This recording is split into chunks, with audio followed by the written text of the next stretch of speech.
de Hebreus, nós vemos que o Senhor, Jeová, o El Shaddai, tinha dito a ele que em Isaac será chamado sua descendência.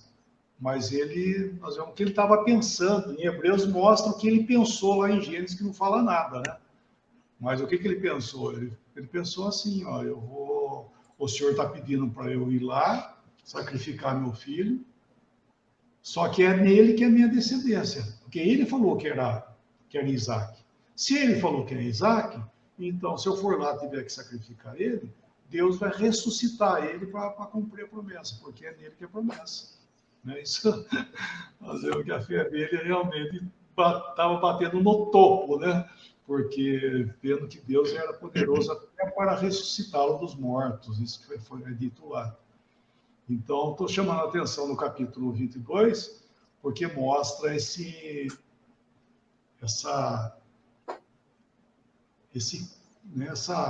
cume de fé, né? esse patamar de fé que é maravilhoso, né? Passando por cima de todos os sentimentos, de tudo quanto é planos humanos, passou por tudo, ele passou por cima de tudo isso aí e foi obedecer. Até quando ele chegou no pé do monte lá, que nós vimos no capítulo 22, porque ele saiu no mesmo dia, o Senhor falou com ele, vai à terra de Moriá e oferece-o sobre um dos montes que eu te mostrarei. Ele ia mostrar lá o monte onde que era, né? Na mesma noite, de madrugada, ele já pegou, preparou o jumento, chamou o ajudante dele, pegou tudo, preparou tudo e foi embora. Ele não ficou lá cozinhando, não. Ele não ficou pensando então deixa eu curtir meu filho mais um pouquinho, né? Deixa eu curtir ele aqui, deixa eu ficar com ele, e depois da manhã eu vou. Semana que vem eu vou. Não, ele pegou na mesma noite. De madrugada ele já preparou tudo, e já saiu porque ele sabia que Deus era poderoso. E quando ele chegou lá na terra, nós vemos que ele viu o monte de longe, né? Só que lá fala que ao terceiro dia ele viu o monte, né? Isso nos fala da fé passando por cima de tudo quanto é obstáculos, né? Isso nos fala da ressurreição de Cristo, inclusive, né? Ao terceiro dia, né? Passou por cima de tudo, vencendo todas as coisas, e ao terceiro dia ele estava ressuscitado. E aí também, ao terceiro dia, foi onde ele viu o lugar de longe. Não precisou chegar perto para ver, de longe ele viu. E quando ele chegou ao pé do monte, ele falou para os servos dele, assim, ficai aqui com os jumentos, que eu vou lá com o moço, nós vamos adorar, e havendo adorado, nós voltaremos para vós. Olha que maravilhoso, né? Ele sabia que se ele tivesse que fazer aquele ato, Deus ia ressuscitar ele, porque ele falou, por isso que fala, voltaremos. Ele não falou que ia voltar, porque voltaremos. E só que ele deixou no pé do monte quem? Toda a energia, que eram os servos, né, que provavelmente os servos tinham que ser vigorosos, né, porque são servos que têm que trabalhar, deixou lá a força, deixou o jumento, que é a teimosia, né, deixou o jumento lá também, e só foi quem? Ele e Isaac, e mais ninguém. E fala que ali eles caminharam, duas vezes fala, caminharam ambos juntos. Então isso é interessante falar desse homem que foi o patriarca, né, mostrando que realmente as bases que estavam sendo lançadas eram com base aí na fé mesmo.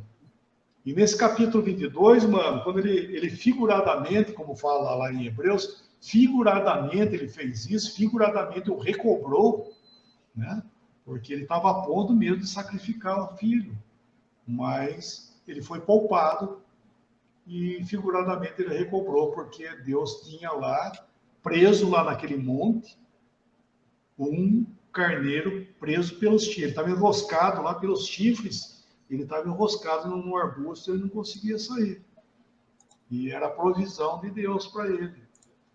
E é interessante que quando Deus tem algo para nós, antes de continuar, né?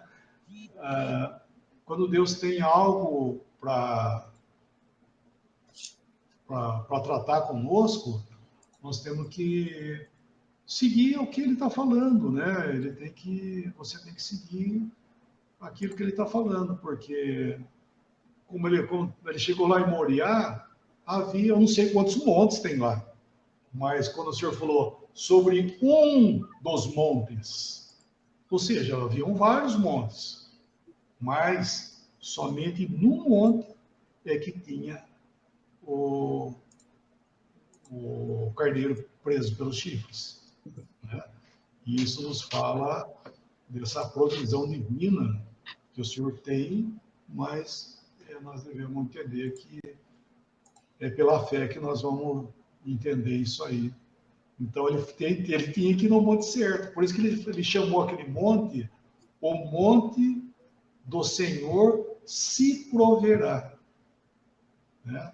Porque não foi o monte do Senhor proverá, foi o monte do Senhor se proverá. Ou seja, Deus mesmo ia prover para ele um sacrifício.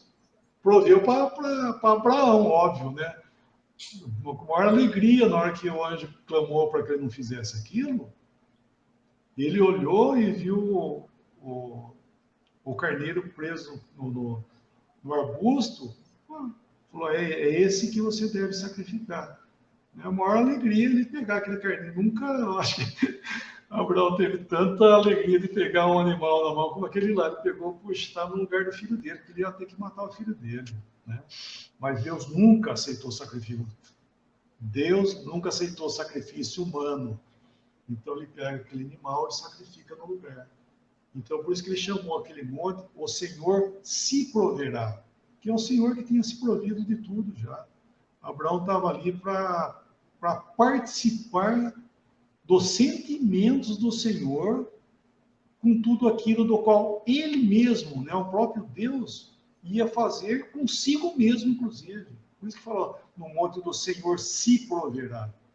Porque, na realidade, ele estava compartilhando com Abraão que um dia ele também ia subir um monte com seu filho, só que, como fala Paulo em Romanos 8,32, aquele que nem a seu filho poupou, antes por todos nós o entregou. Na hora que ele foi e levou o seu filho lá para o monte, ali ele não poupou, não. Ele foi literalmente desamparado. Por isso que o Senhor clamou lá, Deus meu, por que me desamparaste? Porque ele não foi poupado. Ele recebeu, inclusive, o juízo, o castigo que nós merecíamos, né? E assim foi aquele carneiro, foi a provisão para colocar no lugar de uma pessoa, né? Que foi no caso de Isaac, poupando a morte dele, né? O sacrifício. E então Abraão aprendeu, conhecia os pensamentos dele. Deus compartilhou com ele o que ele ia fazer um dia. Não sei o quanto que ele entendeu, mas isso foi de gozo. E quando aconteceu isso, lá em Gênesis 22, irmão, você só leu o comecinho, né? Mas lê o versículo 17, por favor. Que deveras te abençoarei e grandissimamente multiplicarei a tua semente, como as estrelas dos céus, e como a areia que está na praia do mar. E a tua semente possuirá a porta dos seus inimigos. Certo.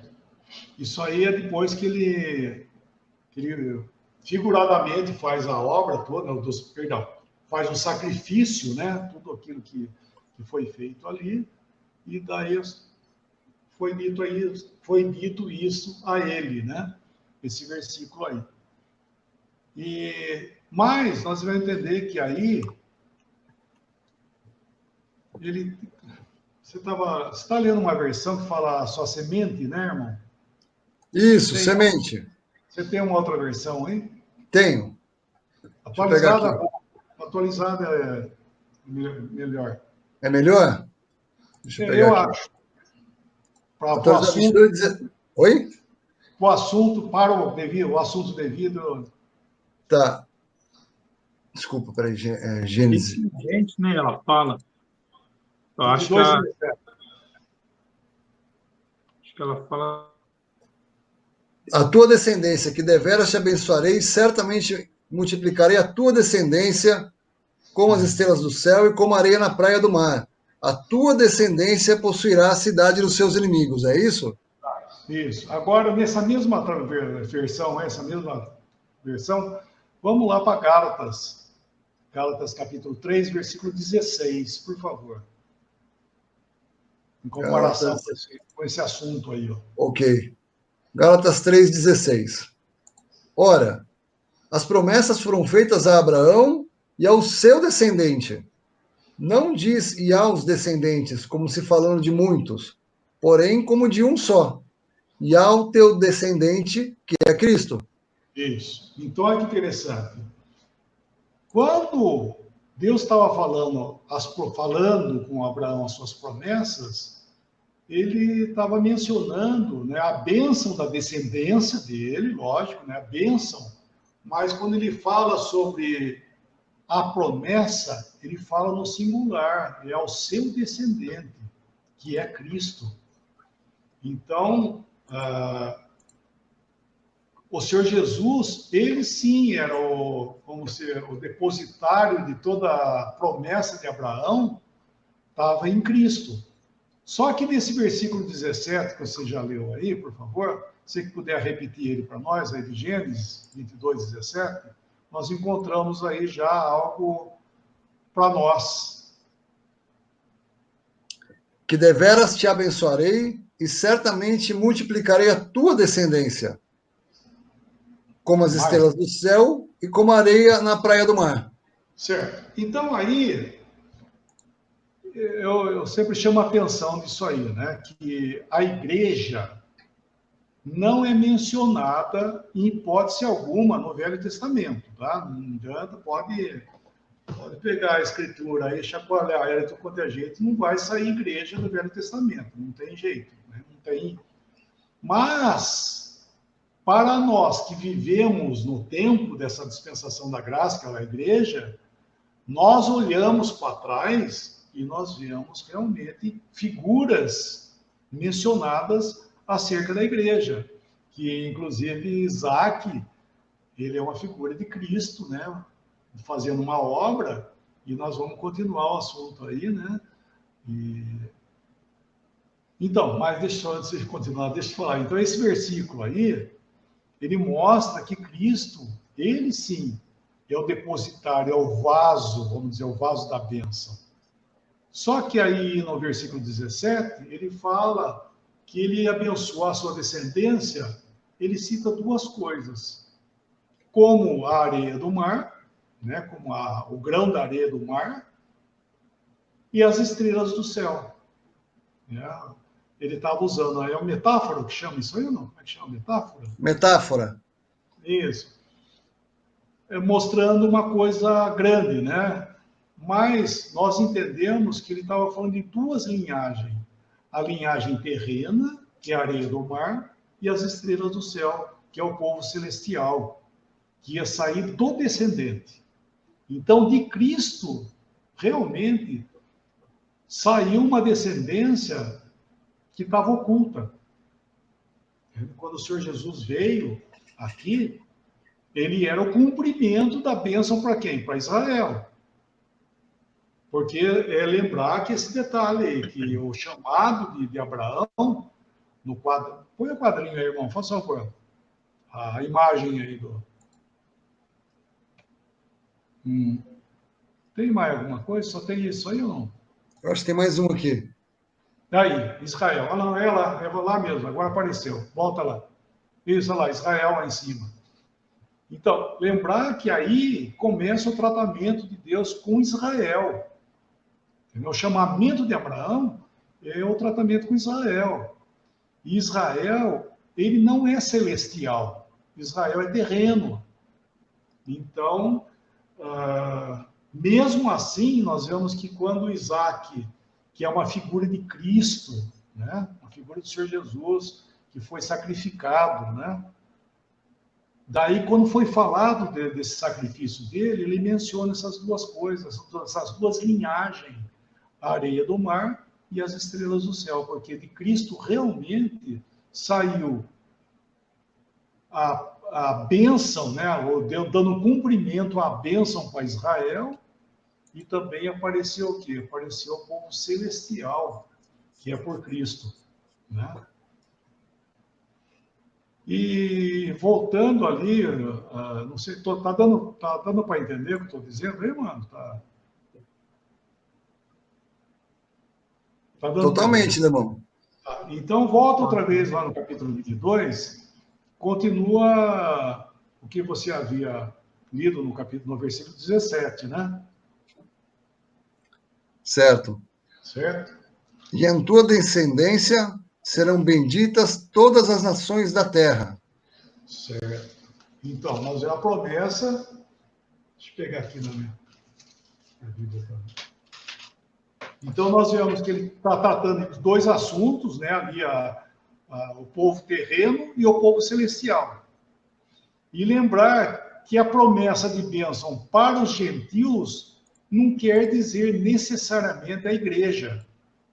Como eu disse, a igreja não aparece no Velho Testamento. Quando aparece a promessa de bênção para os gentios, está referindo aos gentios mesmo, né? E daí nós vemos que houve, com a vinda do Senhor, esse chamado do gentil era coisa em parte, porque era algo completamente novo. Isso nós vemos em Efésios capítulo 2, quando trata desse assunto, Paulo falando dos que estavam perto e os que estavam longe. Quem estava perto era Israel, e quem estavam longe eram os gentios. Só que não diz que os que estavam longe é que entraram para dentro. Ele fala que dos dois foi feito algo novo, um novo homem. O que é? É a igreja. Né?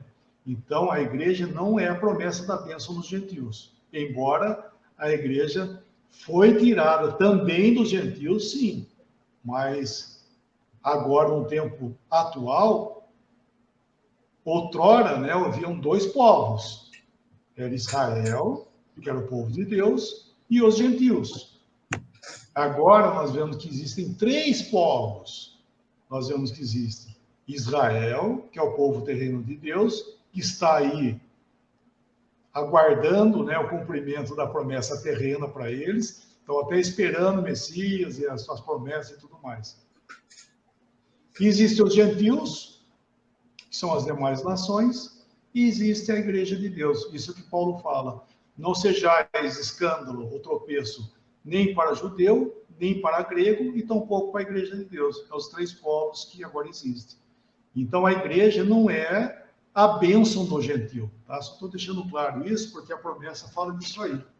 Que, na verdade, a igreja é uma coisa distinta, apesar de ser tirada inicialmente os que estavam perto, começou por eles, logicamente, que é chamado Israel de Deus, né? Que foi aqueles que aceitaram, né, o Senhor Jesus como seu Salvador, entraram para a igreja, e dentre os gentios também foi tirado e entraram para a igreja também. Então, é uma coisa nova.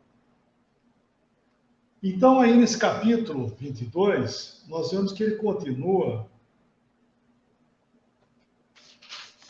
Quando eles descem lá do monte, né? Lê o versículo 20 em diante, tá? Por favor, versículo 20.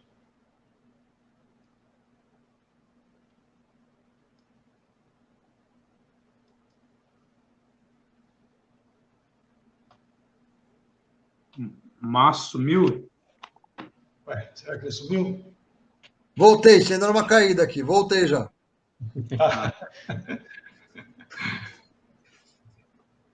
Onde vocês estavam? O que aconteceu? Vamos lá, o que é? Então, mano, agora, dá uma olhadinha no versículo 20 aí, quando Abraão desceu lá do monte, chegaram umas notícias, umas novas, né, para ele, da parentela dele. Lê o versículo. Depois destas coisas, anunciaram a Abraão, dizendo: Eis que também Milca tem dado à luz a filhos, a Naor, teu irmão. Uz, o seu primogênito... Oi? Não, daí o 23. Ele vai falando de pessoas que foram gerando filhos. E Betuel gerou a Rebeca. Esses 8 deu à luz Milca a Naor, irmão de Abraão. Ó, olha que interessante. Depois que Isaac desceu do monte, depois de figuradamente haver todo aquele sacrifício e tudo mais, daí que nasceu Rebeca. E essa Rebeca é que veio a ser, né, nós sabemos disso no capítulo 24, né, que veio a ser a esposa dele. Então, é interessante que, como Isaac sendo uma figura de Cristo, primeiro, o Senhor Jesus teve que ir para a cruz, né, para morrer, fazer esse sacrifício, essa obra.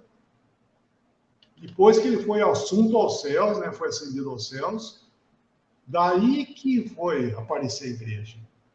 Né? Digo isso por isso, estou falando, a igreja não existia, a Rebeca não existia antes. Só depois que ele desceu do monte, daí que veio a notícia que Rebeca tinha nascido, que era uma figura da igreja. Né? Então, naquele tempo, nós vemos que já Deus estava mostrando em figuras essa coisa maravilhosa que nós encontramos aqui. E só estou dizendo isso porque muitos querem sempre tentar dar uma espremida, né, para ver se sai essa igreja. Não sai, e nem nas figuras sai a igreja participando junto com o seu Redentor, antes ele fazia a obra. Né? Por isso que nos evangelhos, por exemplo, que nós temos, né, os 4 evangelhos, nós vemos que o Senhor mencionou da igreja. E toda vez que o Senhor menciona da igreja, lá nos evangelhos, ele menciona como algo futuro. Por quê? Porque a igreja não podia existir, ele não tinha feito a obra dele ainda, o sacrifício de expiação e redenção. Então, nós vemos que é maravilhoso, né? Os quadros do Velho Testamento são plenamente concordes com a doutrina sobre essa verdade da igreja.